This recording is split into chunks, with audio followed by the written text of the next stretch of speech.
Beleza. Então, ó, nós vamos começar a falar do processo de respiração celular. Então, nós falamos lá no começo, quando a gente começou a falar de bioenergética, nós falamos, então, que o objetivo disso tudo era produzir energia, né? Então, a ideia é que a gente consiga utilizar essa energia para o metabolismo.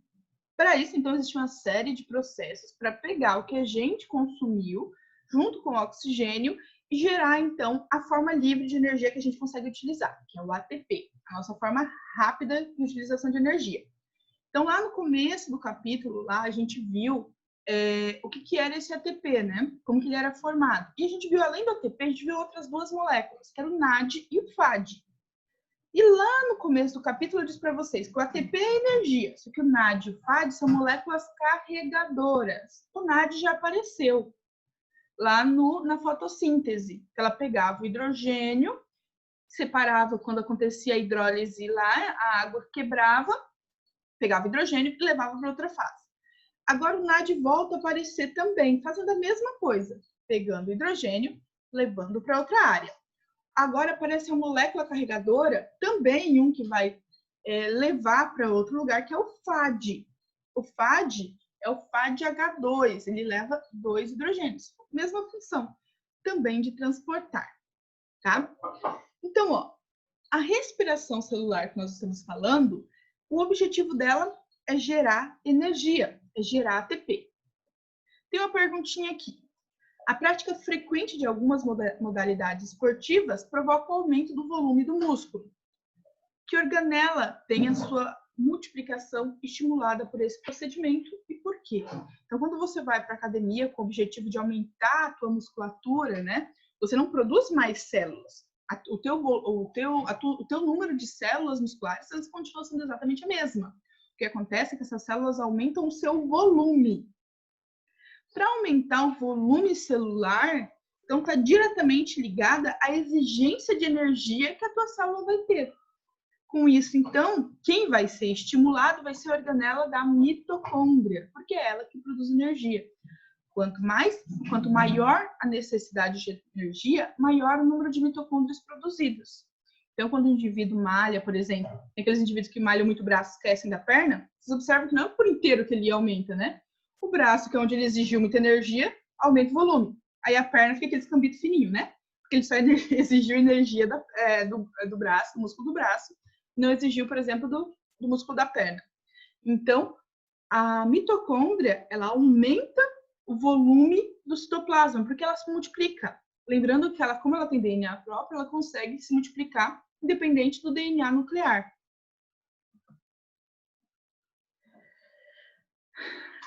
Que semelhança a mitocôndria e o cloroplastos, que semelhança existe entre os dois, que serve como base, então, para a teoria endossimbiótica? Essa você já sabe, alguém pode me responder?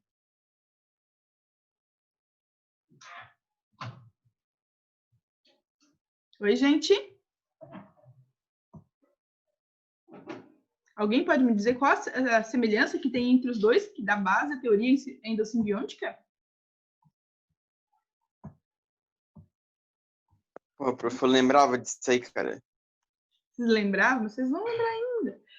Lembra que tanto a mitocôndria quanto o cloroplasto têm DNA independente do núcleo?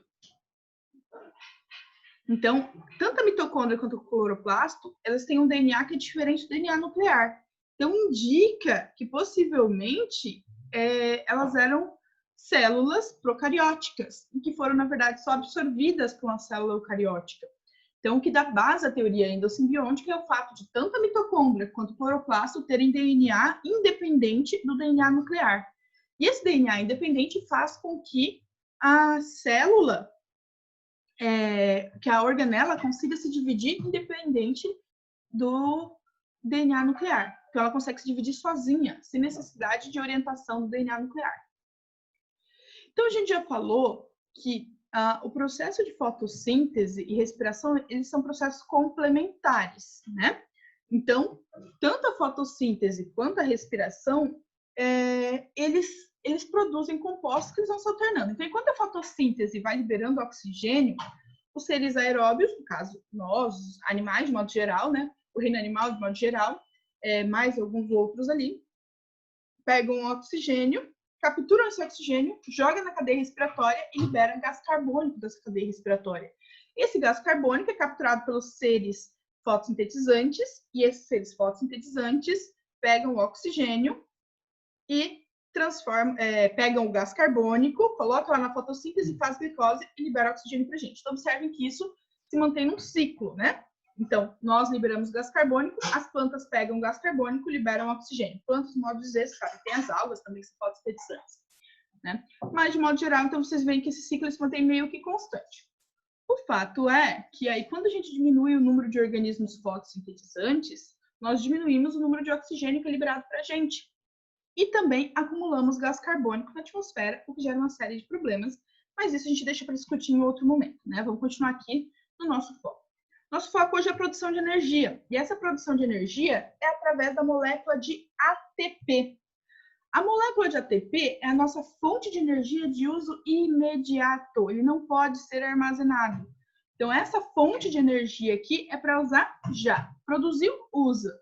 Nós armazenamos para energia armazenada na forma de gordura, tecido adiposo. Então, a ATP é energia imediata. Essa que é usada para o nosso metabolismo. Então, o processo de respiração aeróbica, respiração celular, é um processo, então, que vai pegar esse oxigênio da respiração, leva ele e quebra para gerar ATP. Mas, além do oxigênio, nós precisamos de outra molécula. Essa outra molécula, ela vem da nossa alimentação. Então, através do processo de fotossíntese, produziu a planta acumula energia, a gente acaba se alimentando ou da planta ou de quem se alimentou da planta, e então nós consumimos a energia armazenada pelo processo fotossintético. Então, essa energia é armazenada, ela vai ser quebrada, gás carbônico, então esse alimento ele vai ser quebrado e vai liberar uma molécula de glicose. Tá? Essa glicose entrando no ciclo, junto com o oxigênio, é que vai produzir a nossa energia na forma de ATP. Tá? Então, vai acontecer aqui a digestão, olha o processo digestório ligado diretamente aqui à respiração celular. A digestão, quebrando esse composto agora numa forma absorvível, a entrada da glicose até a célula e agora a entrada do oxigênio e juntos, então, vão conseguir produzir a molécula de ATP. Então, vejam que o processo de respiração e de fotossíntese, eles estão diretamente ligados, né? Então, aqui nós temos a fotossíntese produzindo um composto orgânico, e esse composto orgânico, que é a glicose, ela vai ser usado para a respiração celular para quebrar e liberar ATP. Então, lembrando, a molécula de ATP que nós estudamos lá no começo, é uma molécula que ela é constantemente refeita, ela é ressintetizada o tempo todo, porque esse ATP, quando ele é gasto, ele libera um fosfato, e ele vira um ADP. Esse ADP, então, ele precisa de novo ser produzido com mais energia para voltar a ser ATP. Queima de novo um fosfato, volta a ser ADP, e assim por diante. Então, a molécula está sendo constantemente refeita, ressintetizada. Então, o ATP quebra, quando ele quebra, ele libera energia, passa a ser ADP. Absorve energia, volta a ser ATP, e assim por diante.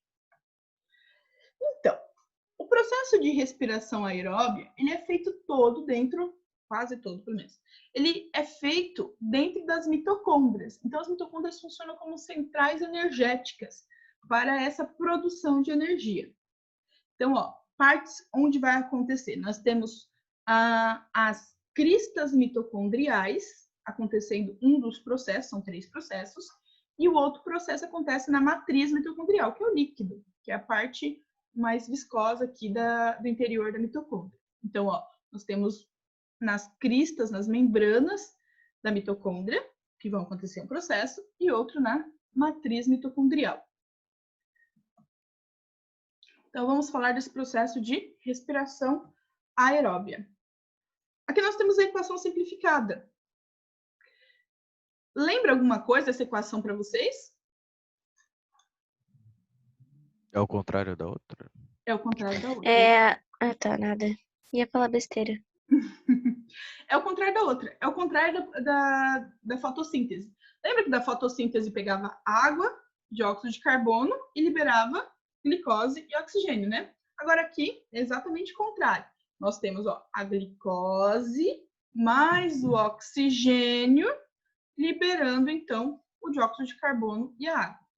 Então, quem que vai entrar? Vai entrar a glicose, que vem da alimentação, o oxigênio da respiração, e juntos vão produzir energia. Desculpa, gente.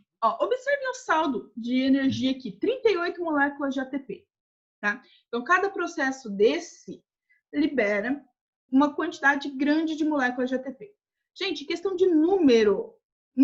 38 ATP. O número não é importante para a gente agora nesse momento. Na verdade, existem... cada literatura, ela traz algumas variações quanto a esse número, tá? Então, existem literaturas hoje que trazem até uma noção um pouquinho mais baixa de ATP, que seria em torno de 32 ATPs, tá?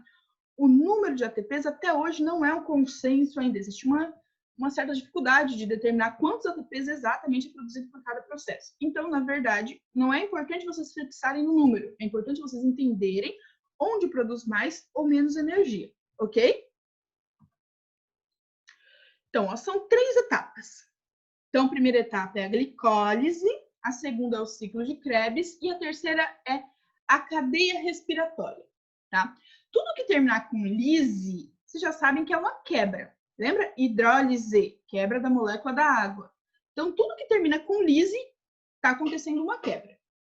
Então, a primeira etapa é a glicólise. Então, está quebrando a molécula da glicose. Então, a primeira etapa da respiração aeróbia é quebrar aquela molécula de glicose que entrou na história, tá? Para isso, então, olha, essa etapa ainda não está dentro da mitocôndria. Olha que eu falei que a maior parte acontecia dentro da mitocôndria, mas tem uma parte que não, ó. A primeira etapa é a glicólise. Essa glicólise ainda acontece lá dentro do citoplasma e vai quebrar a glicose em 2. Só que, assim como lá na fotossíntese, eu tinha falado uma vez para vocês lá na fotossíntese, que para você ter o teu negócio rendendo, você precisa investir. Antes de você lucrar, você gasta. Não é assim? Aqui não é diferente. Antes de você conseguir produzir energia, você gasta energia. Então, nessa fase da glicólise, a molécula que ainda não produziu, ela vai ter um gasto, tá? Primeiro, ela vai ter que investir. Então, na etapa da glicólise, ela vai ter que investir ATP para depois ela conseguir que isso seja produzido. Então, a primeira etapa, glicólise, quebra da glicose. Quando quebra a glicose, ela gasta 2 ATP, mas ela produz no final dessa etapa, ela produz 4. Ou seja, deu um saldo de 2, né? Gastou 2 e produziu 4, ok, tem um saldo de 2. Quando ela quebra a glicose, ela forma outra molécula, que é o piruvato. O piruvato, agora, ele vai entrar em outra fase, que é o ciclo de Krebs. Agora, esse piruvato, ele vai entrar no ciclo de Krebs dentro da matriz mitocondrial. Então, já mudou de lugar, ó. Então, enquanto aqui era no citoplasma, ele pega o ácido pirúvico, o piruvato, e leva lá para a matriz mitocondrial. Então, agora está grudado na membrana do citoplasma. Na membrana do citoplasma, aqui, então, ele vai entrar num ciclo, que é chamado de ciclo de Krebs, e esse ciclo de Krebs, ele vai quebrar, ele vai desmembrando essa molécula do piruvato. Então, ele vai desmembrando com a intenção de fazendo o processo de oxidação. O que é esse nome diferente, né? A oxidação é a liberação de elétrons. Então, o que ele vai fazendo ali? Ele vai capturando elétrons, vai tirando elétrons. Por que tirando elétrons? Porque tem moléculas que fazem o carregamento desses elétrons, que é o NAD e o FAD. O NAD e o FAD só pescando elétrons. Está tirando, está perdendo na cadeia respiratória, o NAD e o FAD estão ali grudando, levando e passam para a terceira etapa. Essa terceira etapa agora é na matriz mitocondrial. Na matriz mitocondrial, esse NAD e esse FAD entregam os elétrons que eles capturaram no ciclo de Krebs. Quando eles fazem isso, esse último ciclo, que é a cadeia respiratória, conseguem produzir uma grande quantidade de ATP. Então, ó, na primeira fase só produz 2. Na outra fase produz mais 2, 4, na verdade, que são 2 piruvatos. E aqui, que é o grande boom de produção de ATP. A cadeia respiratória é onde ocorre uma grande produção de ATP, que é a fase final, que era o objetivo, né? Que era produzir ATP. Vamos ver cada um, então. Então, ó, lá na glicólise, então, é a quebra da glicose. Então, o objetivo da glicólise é quebrar a molécula da glicose. Então, e ela quebra? Ela quebra formando 2 moléculas de piruvato, ou ácido pirúvico. Quando ela faz isso, observe aqui, ó, ela forma 2 moléculas de ácido pirúvico. Então, ó, eram 6 carbonos. Aí ficou 2 moléculas com 3 carbonos cada uma. Eram 6 oxigênios. Formam 2 moléculas com 3 oxigênios cada uma. Ok, até aqui tudo bem. Agora, olha o hidrogênio. Eram 12 hidrogênios. E o ácido pirúvico só tem 4 cada uma. Então, se são 2 moléculas de ácido pirúvico, olha que tem uma diferença de 4 hidrogênio, né? Porque são 2 moléculas. Então, são 4 hidrogênio aqui, mais 4, 8. Se a molécula original tinha 12, tem uma diferença de 4. Aonde elas foram parar? Ué, quem vai fazer esse transporte? Quem vai utilizar ela? Lembra que tem molécula que carrega esse hidrogênio? A ideia é justamente produzir NAD e NAD aqui, tá? O FAD entra depois. Os NAD, eles vão lá e pegam o hidrogênio. A molécula carregadora vai lá e pega o hidrogênio e transporta para outra fase. Então, o NAD está fazendo o papel dele aqui, ó, tá? Capturando hidrogênio. Por isso que desaparece hidrogênio da equação. Por isso que da glicose, o número de hidrogênio acaba se tornando menor. Gente, até aqui tudo bem? Sim, professor. Então tá. Sim, prof. Então tá, qualquer coisa vão falando aí. Ó, então, nessa etapa, a etapa da glicólise, ainda no citoplasma, que eu falei para vocês que para fazer esse processo, para quebrar a glicose, precisa investir. Precisa colocar energia na história. Ô, professora, peraí. E aonde está aquela outra molécula de hidrogênio? Porque o carbono e o oxigênio, eles dividiram em 2, e o hidrogênio dividiu em 3. Isso, você viu que sobrou hidrogênio, né? E Sim. Essa que é a grande coisa aqui. Porque quando quebra a glicose em ácido pirúvico, os hidrogênios perdidos são capturados pelo NAD. O NAD não é molécula transportadora? O NAD vai lá, pega o hidrogênio que está livre, ele é um capturador de elétrons, né?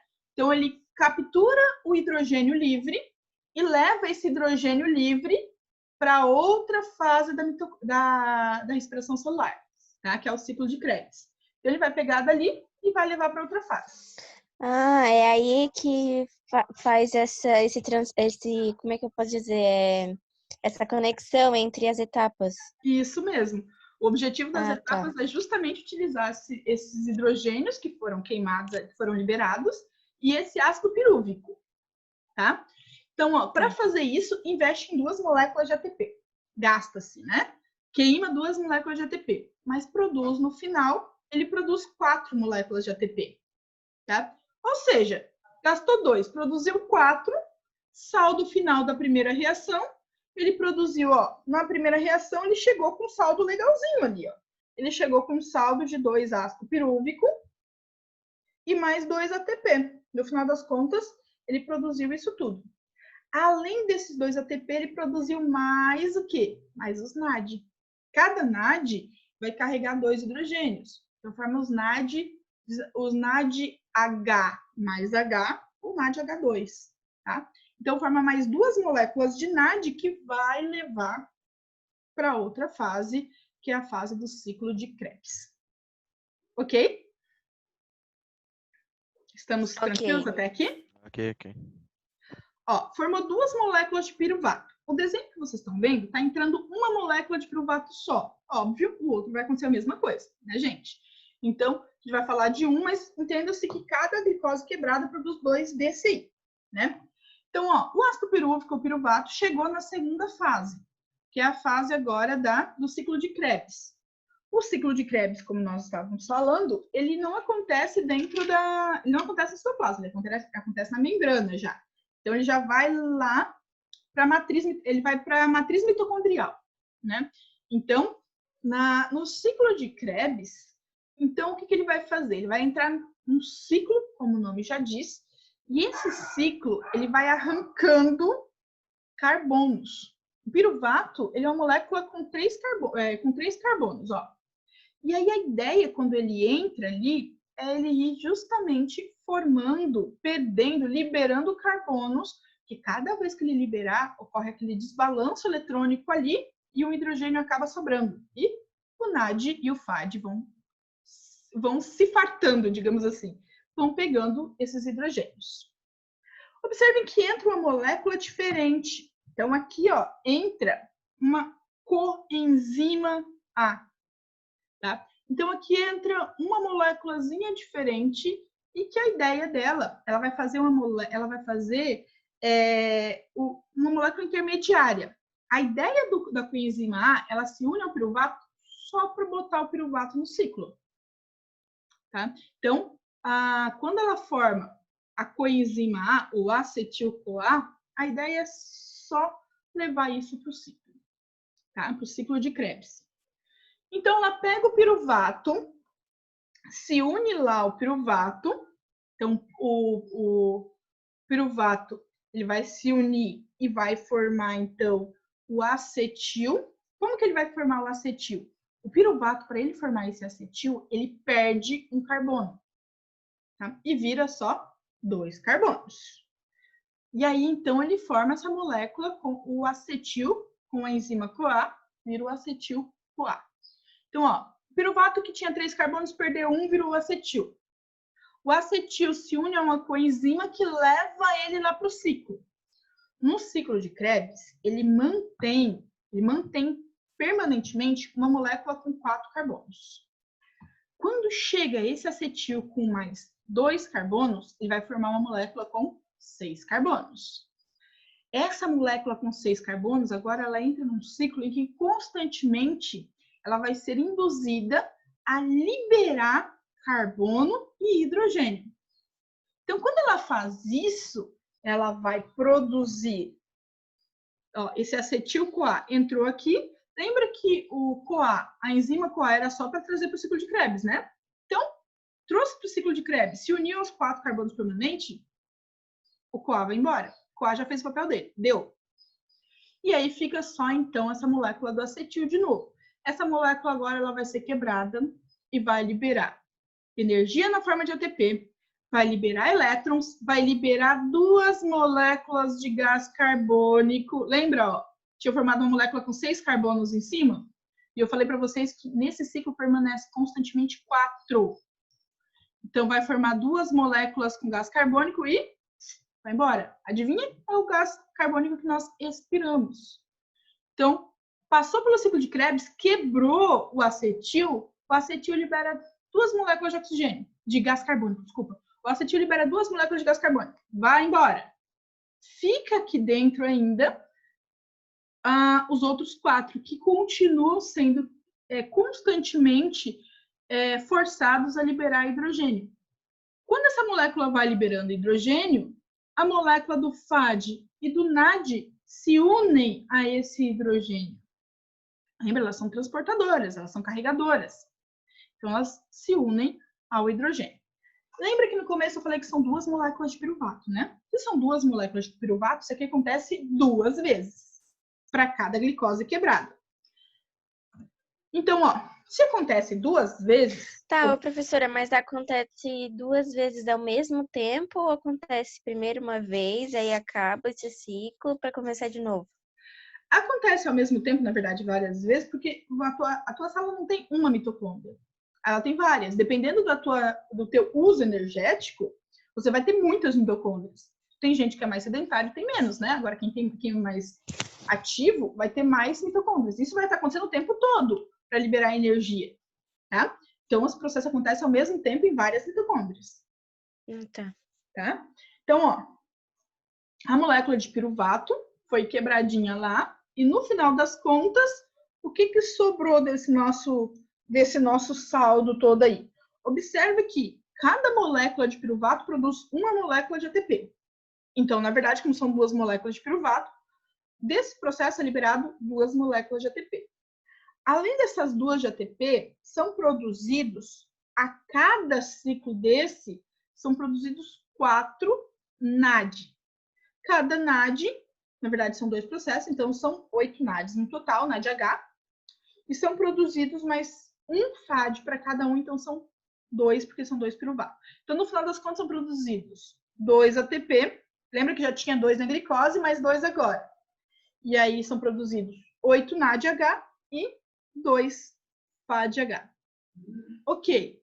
E aí, produziu, faz o quê? Agora ele vai para a última fase da respiração celular, né? Ó, então observe aqui, ó, o NAD produzindo energia aqui. O NAD, então, ele vai sendo quebrado para formar o ATP, ele vai liberando de 2 em 2 elétrons, até que chega um momento que ele perde energia. Quando ele perde essa energia, o que sobrou, ele vai se unir e vai formar água. Ele se une ao oxigênio. Quando, então, o NAD vai liberando elétron, chega um momento que ele está totalmente sem energia, o que sobrou, ele acaba unindo ao oxigênio e liberando uma moléculazinha de água no final do processo. Que é essa água que sai do vapor da nossa respiração ali. Água na forma de vapor. E aí, então, nós chegamos ao último nível, que é o nível da cadeia respiratória. Na cadeia respiratória, o objetivo dela é justamente formar ATP. Observe, então, que cada NAD está liberando ATP. Então, o último processo, que é o processo que acontece nas cristas mitocondriais, o NAD pega o ATP, pega os Hs que ele trouxe, o FAD pega os Hs que ele trouxe e começa a liberar. Cada vez que eles liberam esses Hs, vai ser produzido ATP. Então, nós temos aí a produção de pelo menos 32 ATPs. Tá? Eu falei para vocês, o número total, ele varia um pouquinho, né? De literatura para literatura. Hoje entende-se que é algo em torno de 32, tá? 32, já se teve a ideia de 34, já se teve a ideia de 38. Então, hoje tem-se a média de 32 ATPs no final da cadeia respiratória. Então, ó, no final da cadeia respiratória é mais ou menos assim, ó. A glicólise produz 2 ATPs, a cadeia respiratória, o ciclo de Krebs possui libera mais 2 ATPs, e a cadeia respiratória libera pelo menos 28 ATPs, podendo ter variação nesse número. Então, se vocês somarem de cada uma ali, dá pelo menos 32 ATPs, né? Então, para chegar na cadeia respiratória, chegam aproximadamente 10 moléculas de NAD e 2 moléculas de FAD. Tá? O total produzido no processo aí, desde a glicólise, passando pelo ciclo de Krebs ali, são 10 moléculas de NAD e 2 moléculas de FAD. São moléculas carregadoras, NADH e FADH2, né? São moléculas transportadoras, chegam até o final da cadeia respiratória, trazendo, então, esses hidrogênios que eles foram desbalanceados lá no início do processo. Pessoal, chegamos, então, ao final de cadeia respiratória. Agora, eu quero saber de vocês. Ô, prof, esse processo é muito rápido para acontecer, né? Processo bem rápido. Tá acontecendo agora. Sim, com a nossa inspiração e expiração, esse processo está acontecendo o tempo todo. Então, quebrando energia, entrando, quebrando, o tempo todo, liberando, senão a gente não tem energia metabólica, né?